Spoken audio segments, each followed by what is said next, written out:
20-year-old college student Nancy Lopez Ramirez is one way in public and another in private, something she tries to mask from her parents after the election of Donald Trump. I couldn't cry then, in front of them, because I didn't want them to see how, affected I was actually by the results. Lopez Ramirez moved from Mexico to New York when she was 4 years old. She found out she was living in the country illegally when she was a senior in high school.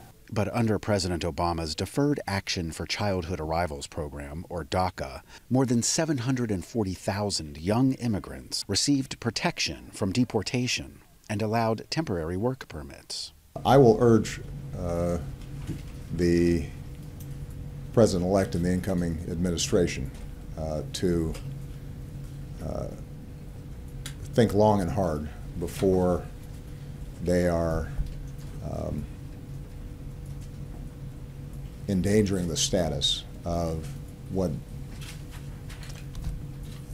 for all practical purposes, are American kids.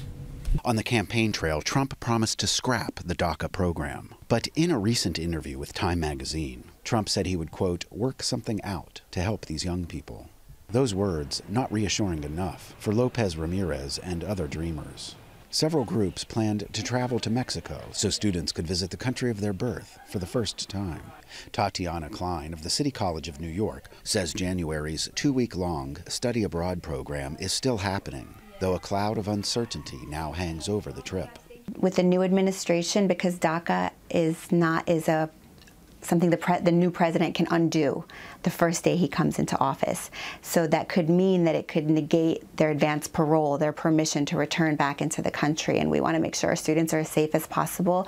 And this is their home. And we want to make sure they can come home if they're abroad.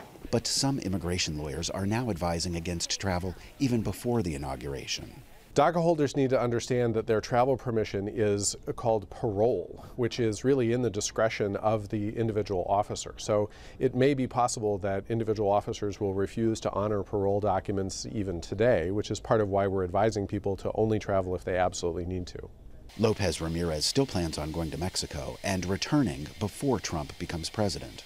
I am nervous because it is going to be, my first time actually going back to my home country and actually get to experience what maybe my parents, the country that my parents came from and that they have so many memories about.